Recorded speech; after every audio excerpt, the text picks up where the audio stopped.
be in Acts chapter 22. はい、今日ですね、使徒の働きの22章を見ていきたいと思います。And this key verse there says, Then he said to them, Depart from, for I will send you far from here to the Gentiles.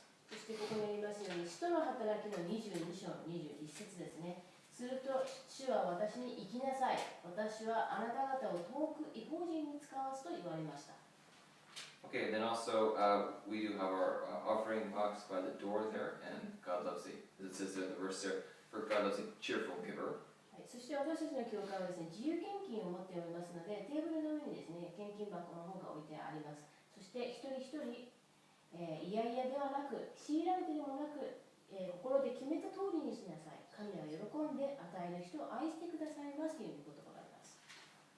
And then we have Sunday school next week, so if you wanna come. はい、そして、子どもの日曜学校ですね、月に2回、第1、第3日曜日にやっているんですが、今週はお休みで来週、やっておりますので、もしよろしかったらいらしてください。There's no age limit. 年齢制限ありませんのでゲームとか工作とか楽しいですよ。Okay, let's pray, then we'll get into the word. はい、では、お祈りして、御言葉を見ていきたいと思います。Father, we thank you for your word, that it's powerful. 愛する天のお父様、御言葉を感謝します。そこには力があります。And we pray that by your Spirit we'll be able to speak forth what you want us to say. そしてあなたの力を持ってあなたが語りたいということに、私たちが耳を傾けることができますように。In Jesus' name we pray. イエス様の皆を通してお祈りします。Well, I had a friend in college who was accused of cheating on an exam. 私が学生時代の頃なんですけれども、カンニングをしたという容疑をかけられた友人がいました。And so after the exam, he brought the exam. The professor passed out marked the exams. And so he brought the exam to the professor. そして何が起きたかと言いますと、その友人がですね、テストを受け終わって、テストをですね、答案用紙を出して、そして、丸付けが終わってですね、回答、戻ってきたんですけども、何か、腑に落ちることがあったので、先生にそれを持っていきました。And so my friend thought that the professor marked the problem wrong, and my friend thought that the professor made a mistake in marking the problem wrong. そして、先生に言ったわけですね。ここは合っているはずなのに、ここは×になっているんだけれどもというふうに、言ったわけです。And so then the professor looks at it and says, No, you changed the answer after I handed back the test. しかし先生は言うわけですね。いやいや、答案用紙を返してからあなたが正しい答えに変えて、ズルをして、私のところに持ってきたんじゃないかと言いました。Which my friend didn't do. もちろんですね、友人はそういうことはしていません。But the professor accused my friend of cheating, and then so my friend had with this long process of trying to clear his name. しかし、そのように一度ですね、言われてしまったわけですから、自分はやっていないんだということをですね、説明するのにとても時間がかかりました。And so at one point he had to go in front of this big group of people and had to explain himself. そして、ある時はですね、多くの人たちの前に行って自分の状況をですね、説明しに行きました。And so similarly in today's passage we'll see the Apostle Paul will go before a large group of people and try to explain himself. 同じように今日見る箇所にはですね、パウロが多くの人たちの前に立ってですね、自分の身の内などですね、やってきたことを説明する箇所が出てきます。Now a little bit of background. So Paul, the missionary and apostle, had been traveling through Asia, Greece, and Macedonia, preaching and teaching about Jesus. そして今までの背景といいますと、この使徒パウロは今までの間にですね、伝道旅行に出ていまして、小アジアと言われる今のトルコですね、そしてギリシャ、マセドニアというところを、何度か伝道旅行をしていました。And then so he felt this call to return to Jerusalem despite warnings from other disciples. そして前回見ましたが、そのようにして、旅が終わる頃になりますと、パウロは、私はエルサレムに戻らなければいけないというふうに感じ、帰ろうとするわけですが、エルサレムに行くことは危険であるというですね、いくつかの何人かの人に警告をされました。And last week in chapter 21, Paul is accused of various things that he really wasn't guilty of. そして21章で見ましたが、そこではパウロが、していないことをですね、また、したかのようにですね、責められました。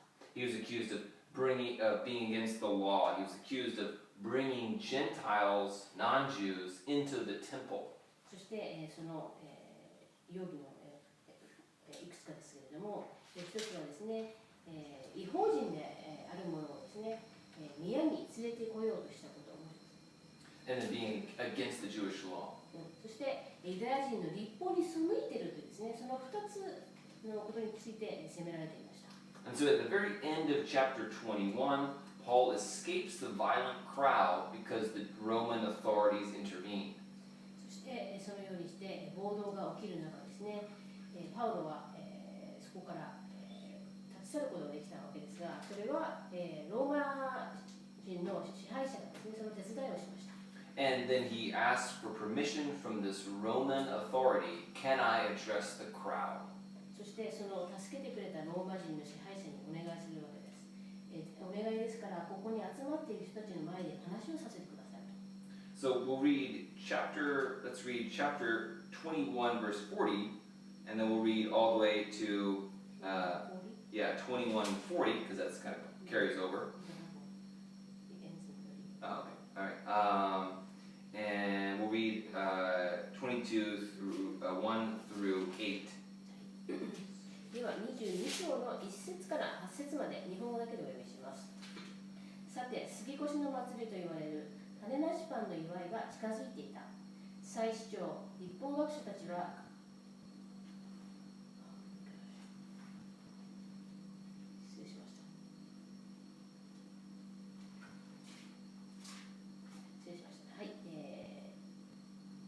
22章ですね、1節から8節までお読みします。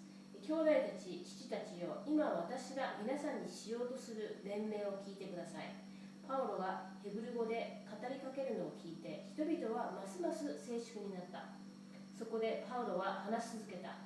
私はキリキアのタルソで生まれたユダヤ人ですが、この町で育てられ、ガマリエルの下で私たちの先祖の立法について厳格な教育を受け、今日の皆さんと同じように神に対して熱心なものでした。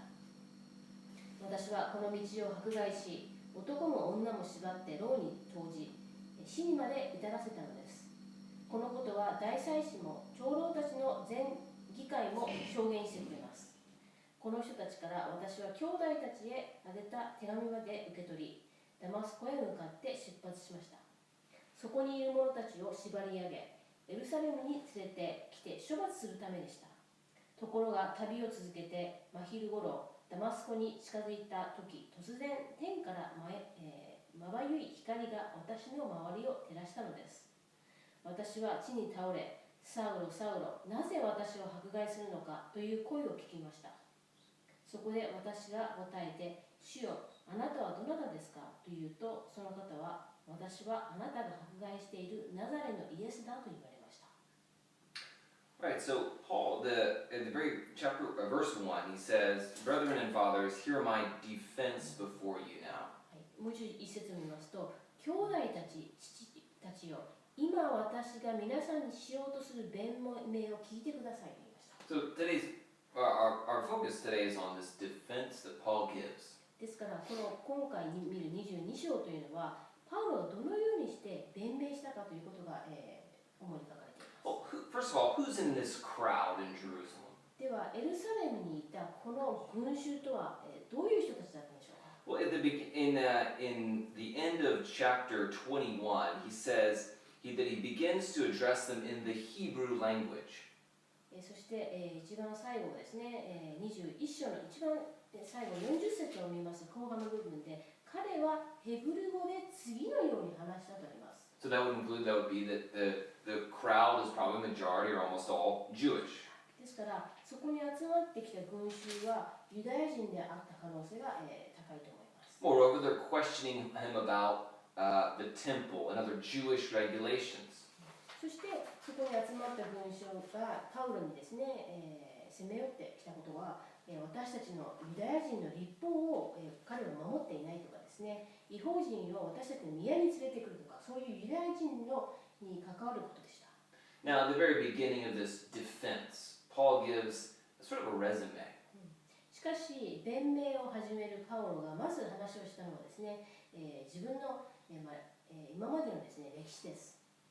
Now, usually when you give your resume and turn your resume in and you know, explain yourself to a company, it's usually to try to, to try to get a job, right? レジュメとかですね、言いますけれども、履歴書ですよね。そういうものを渡したと、同じような形ですが、普段私たちがですね、履歴書を書いて、会社にですね、提出したときには、今まで自分がやってきたことですね、生い立ちとかですね、どういう教育を受けて、どういう、職務経験があるかというのを、そこに示します。Now, Paul does a little bit of that, but then he also points out his bad points. しかし、パウロは、そのようなですね、今までのいきさつなんかも話しますが、自分の、弱いですね、あまり良くないところも書いています。Right? I mean, if you hand in a resume, you wouldn't put on there, yeah, I got 3 speeding tickets last year, right? もし皆さんが履歴書を提出するときにですね、去年スピード違反で3回捕まったんですよっていうことは書かないんですよね。Right? Or, my neighbors hate me because I make a lot of noise at night. もしくは、夜ですね、ちょっとうるさいので近所から文句言われてますとかいうことも書かないんですよね。But Paul here will point out his faults and things he did wrong. しかし、パウロはここで、正直にですね、自分がやってきた過ちも、ここで語りました。So I'll explain here. So first of all, he points out that he was Jewish, right? まず最初にパウロは自分はユダヤ人であるということを告げます。He's trained by Gamaliel, a well-respected rabbi. そして尊敬されていたラバイ、先生と言われるガマリエルの下で教育を受けたというふうに言っています。Then in verse 3 he says, I was zealous toward God as you all are today. そして3節の後半の部分では、今日の皆さんと同じように神に対し熱心なものでしたというふうに自分を説明します。Right? So it seems as if he's trying to draw some common ground with his listeners. ですから、こういうふうにして話すことによって聞いている者たちとですね、関係づけようとしています。Right? Sometimes when I teach English, I try to find something that's in common with, people I'm teaching English with. 英語なんかを教えている時もそうですよね。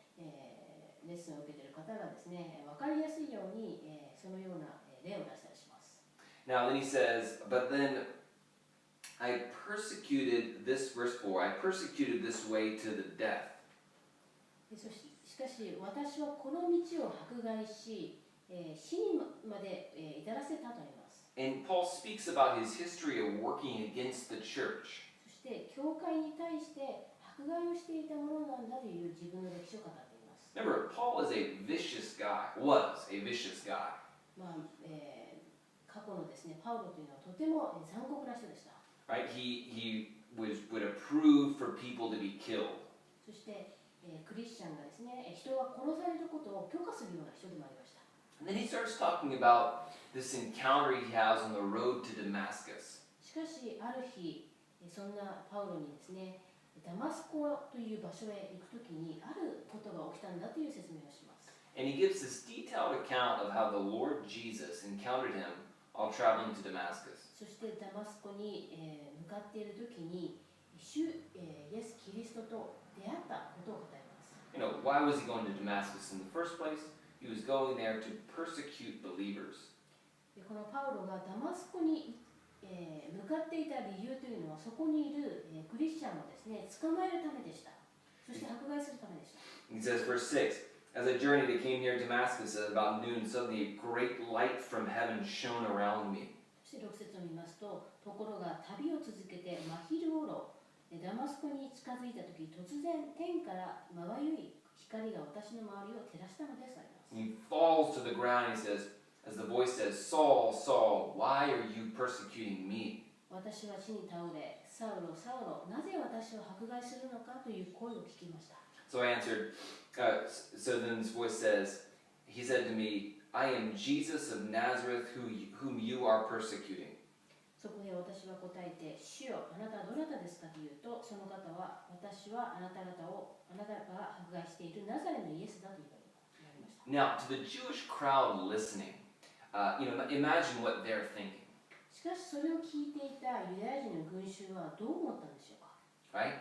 They didn't believe that Jesus arose from the dead. That's why they're still Jewish, right? ユダヤ人で聞いていた人たちはですね、イエス・キリストが復活したというふうには信じていませんね。ですからまだ彼らはユダヤ教の信徒なわけです。Right?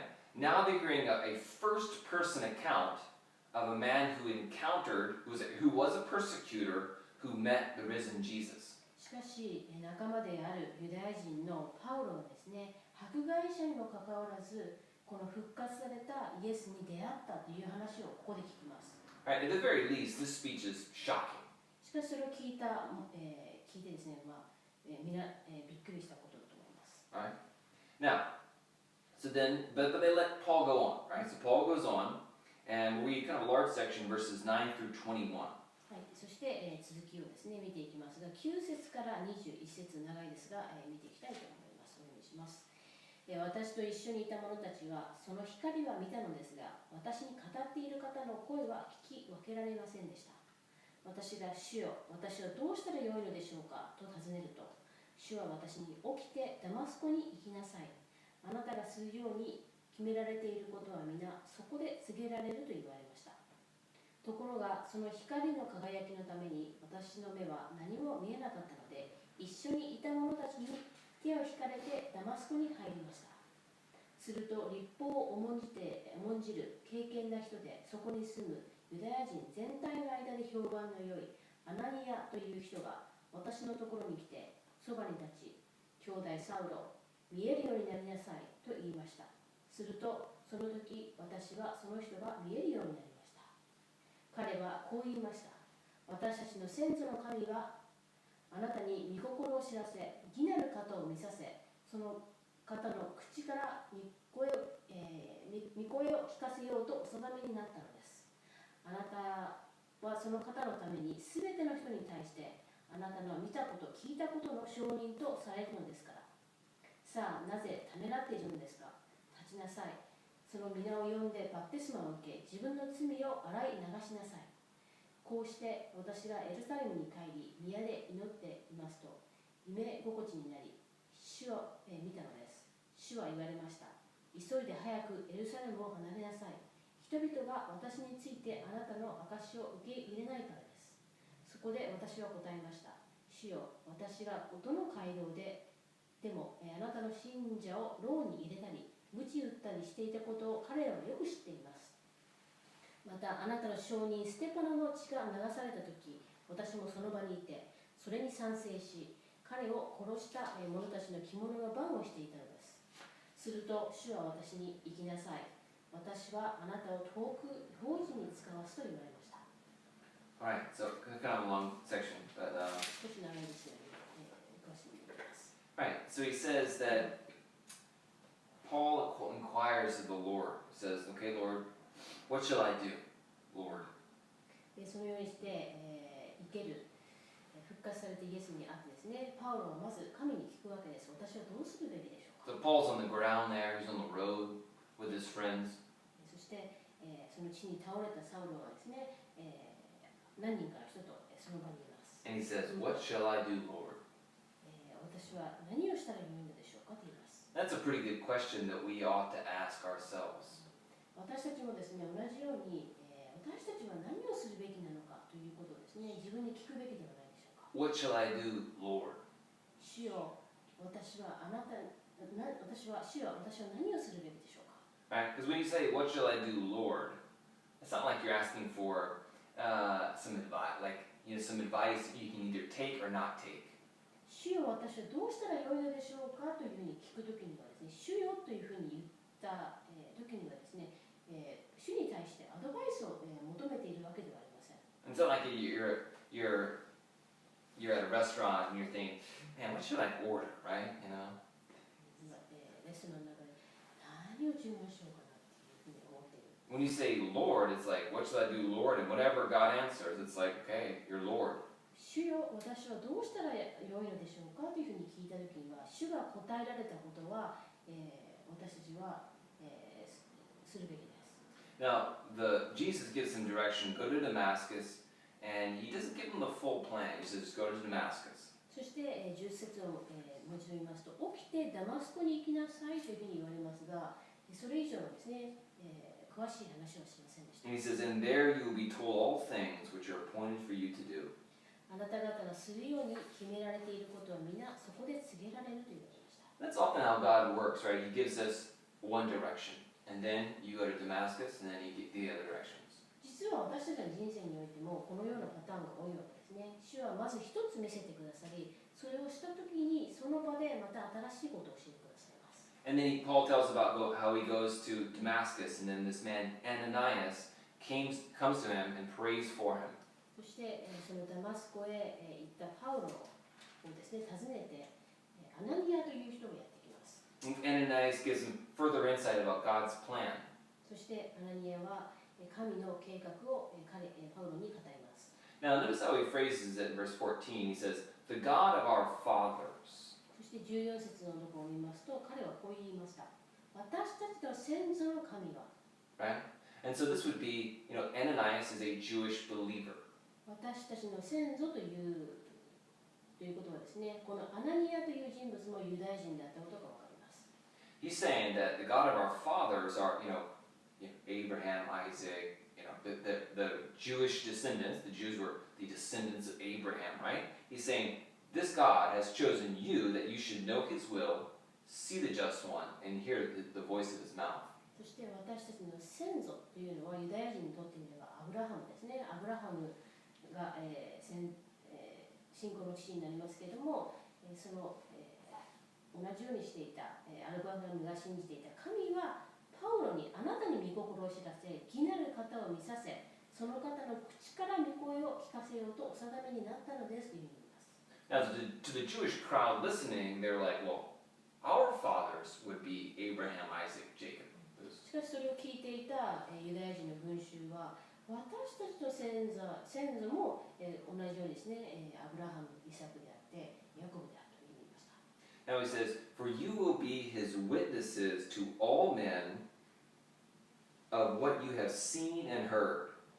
あなたはその方のために全ての人に対してあなたの見たこと、聞いたことの証人とされるのですから。And then he's baptized to wash away his sins, calling on the name of the Lord. そして、立ち上がり、その皆を呼んでバプテスマを受け、自分の罪を洗い流しなさいというふうに言われます。Now, to the Jews listening, something's wrong, right? They probably thought Paul was doing the right thing in persecuting the church. しかし、それを聞いていたユダヤ人の群衆はですね、パウロがしていた迫害はですね、正しいものだと信じていたようです。Now, to the Jews, they're thinking, Paul doing but Paul's saying, I was doing the wrong thing.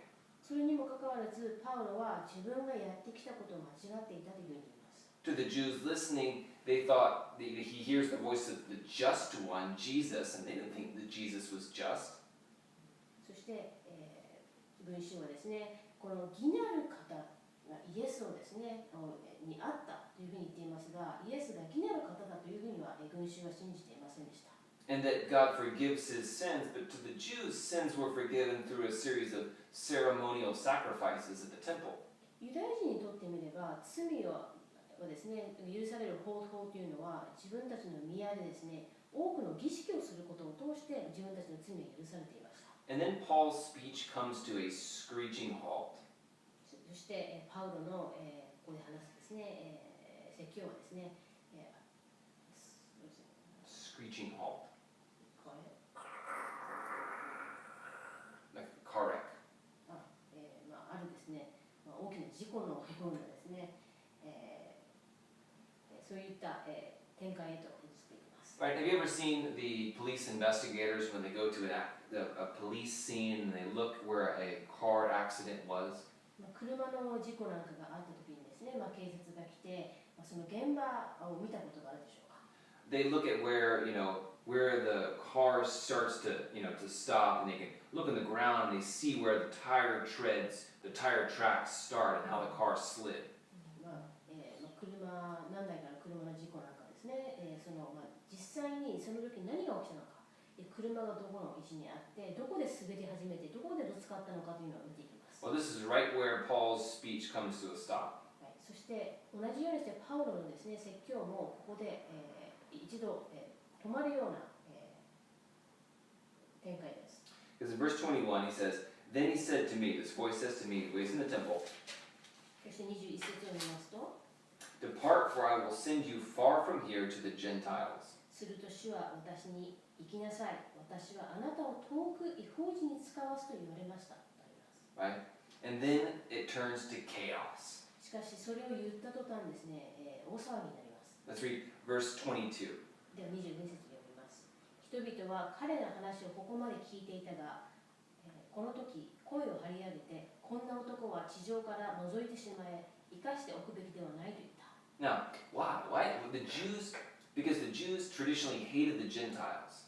なぜこのようにしてユダヤ人が、の群衆が言ったかというですね、今までの歴史上ですね、このユダヤ人は異邦人を嫌っていました。Right? They were not liked by the Jews. Right? Remember Jonah? このようにして、ユダヤ人に嫌われていたわけですが、旧約聖書のヨナの話を覚えているでしょうか。 What's he famous for? 彼は何で有名なんでしょうか。ヨナですね。Right? Being swallowed by the big fish, right? 大きな魚にですね、飲み込まれてしまったという人でした。But what was his job? His job was to go to Nineveh and preach to the Ninevites. しかしそのようなヨナにまず神様から与えられた使命というのはですね、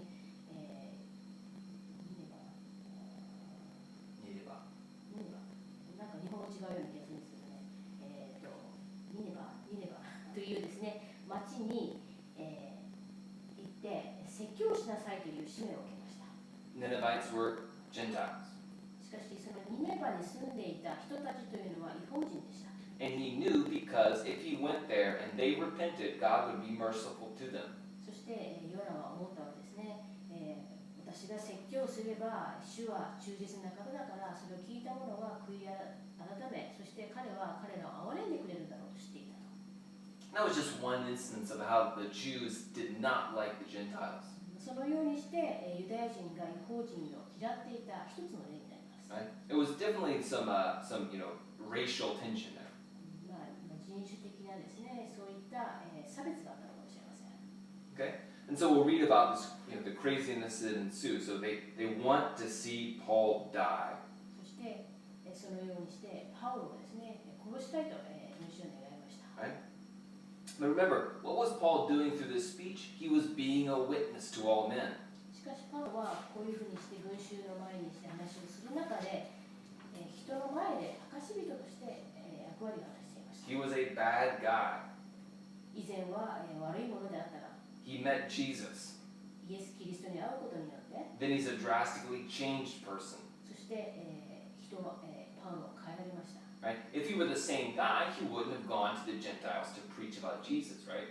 もし変えられていなかったのであれば、パウロは異邦人のところに行って、伝えるということですね、使わされることを、受け入れなかったかもしれません。 It's one thing to say, I'm changed, I'm different now.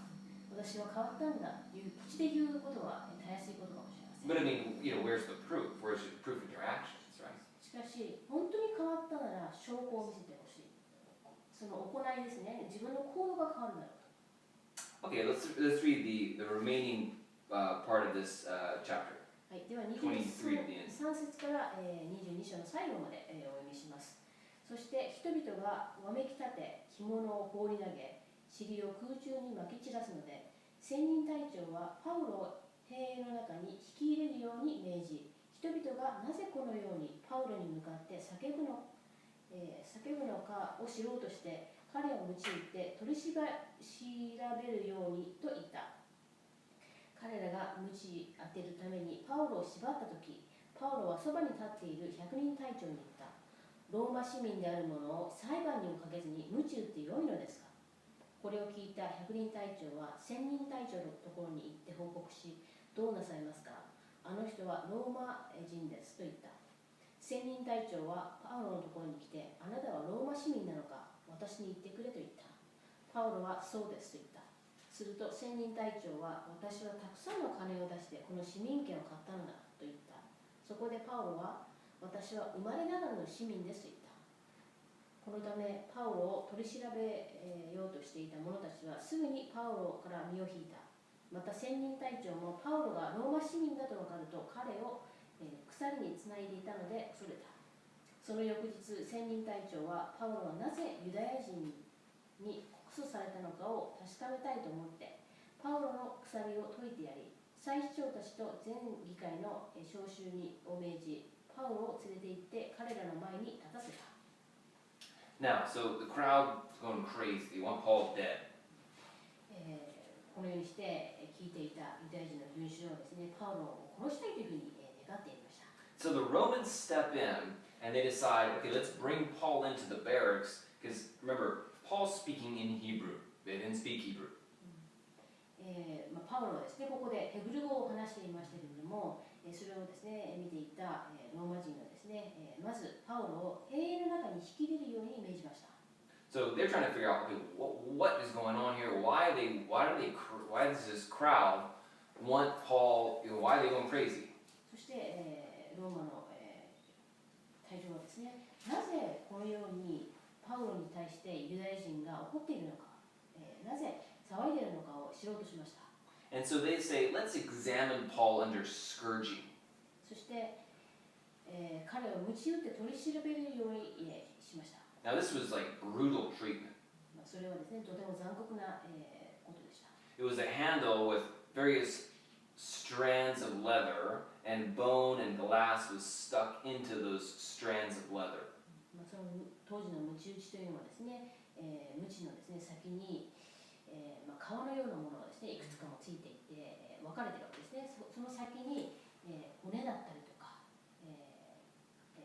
ガラスだったりとかですね、そういう鋭いものをですねつけて、それで人を鞭打っていました。And they would whip you in the back until then you confessed or whatever, or gave up whatever information. そしてその人が白状するまで、その鞭打ちを続けました。And so often people die during scourging.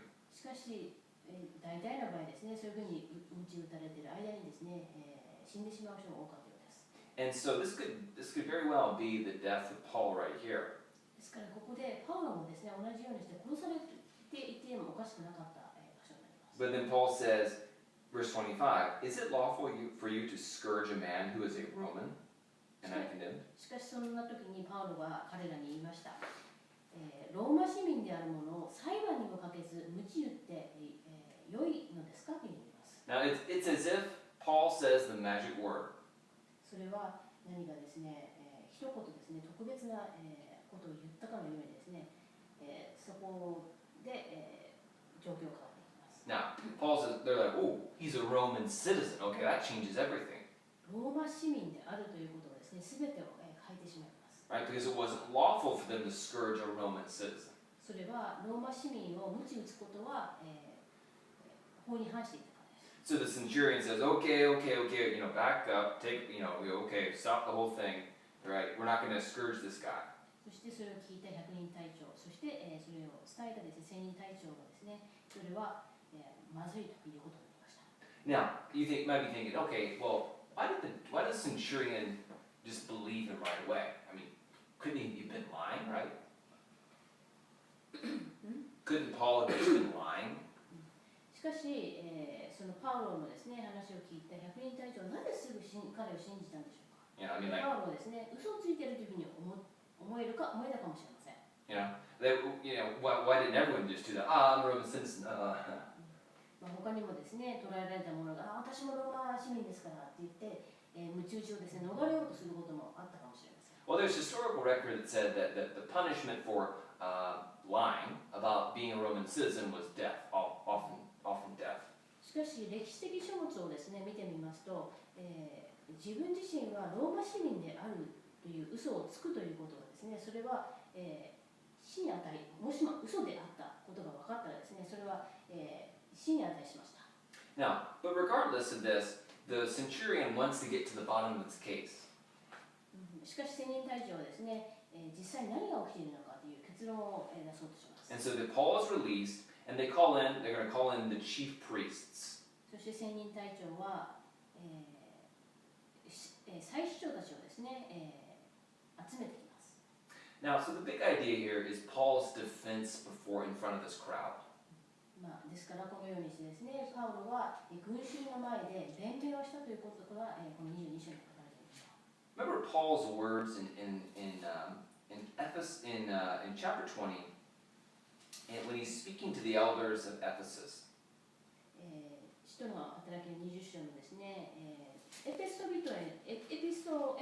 長老たちに語っていた言葉を思い出します。In verse 24 of chapter 20, 20章の24節です。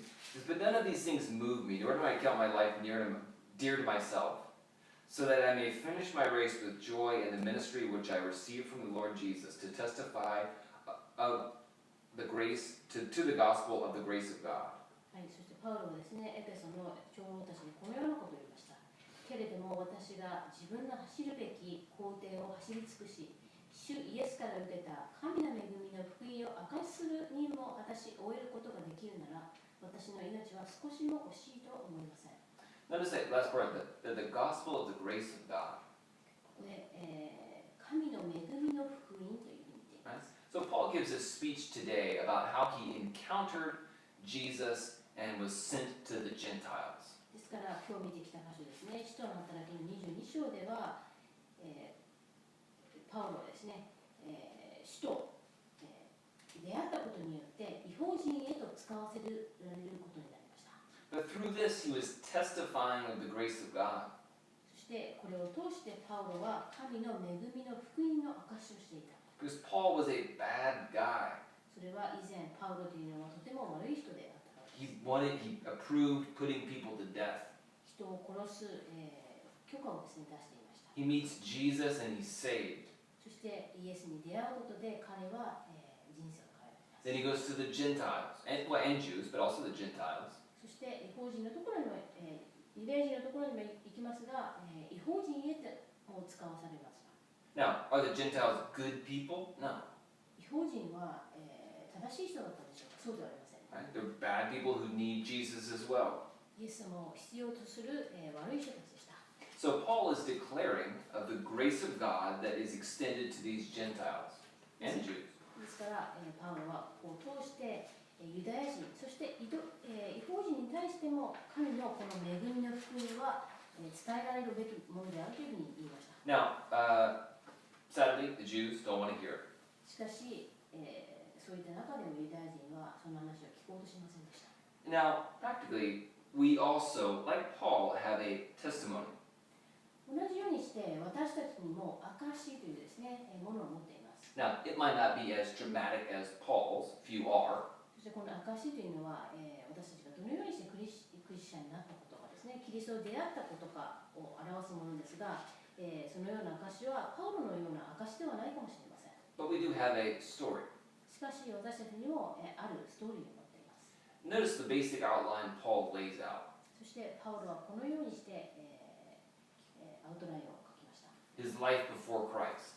そしてまず彼が語ったことはキリストと出会う自分、彼の人生。He's very honest about his life. そして自分の人生について正直に語りました。He thought he was doing good, but actually was working against God. 以前はですね、自分のやっていることを正しいと信じていましたが、実際のところ間違っていました。Sin has this way of clouding our minds, so it makes us think, oh, I'm pretty good.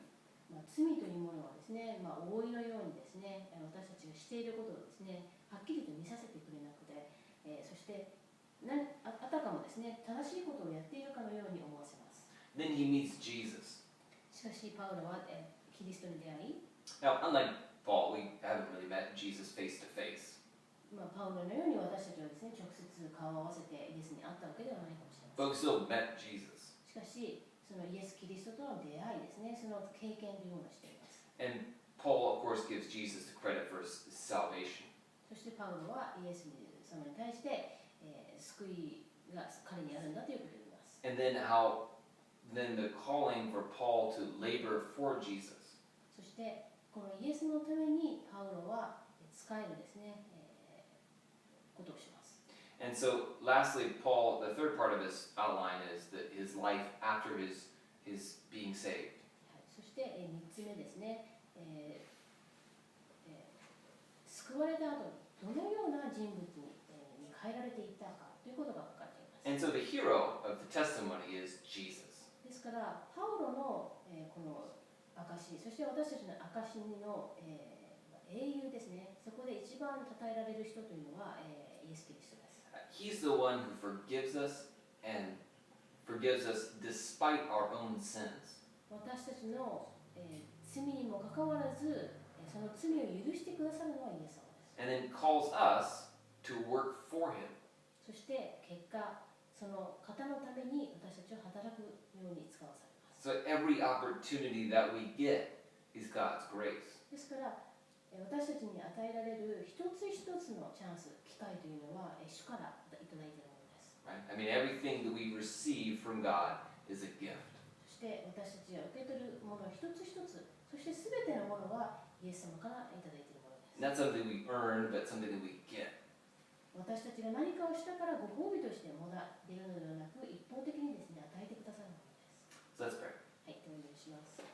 Lord, we thank you for your grace upon our lives, and thank you that you've forgiven us.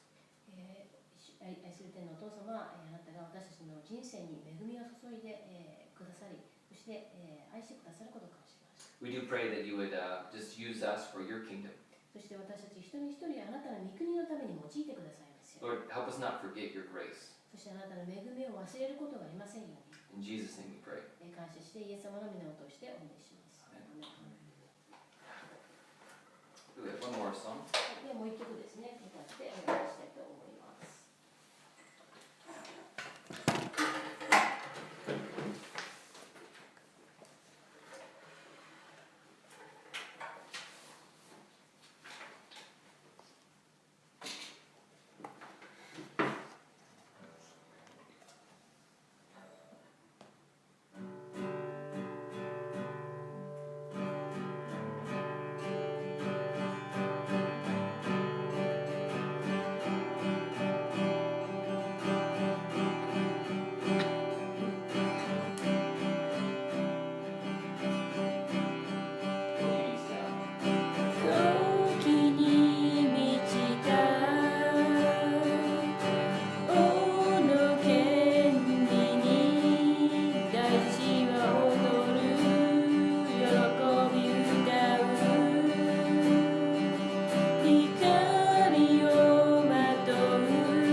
thank you for this time. We would pray that we would just be your witnesses this week.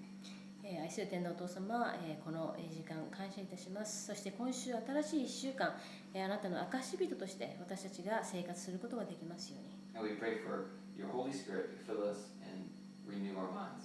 そして聖霊が私たちを満たしてくださり、私たちの心を一心に変えることができますように。In Jesus' name we pray. 感謝してイエス様の皆を通してお祈りします。Amen. アメン。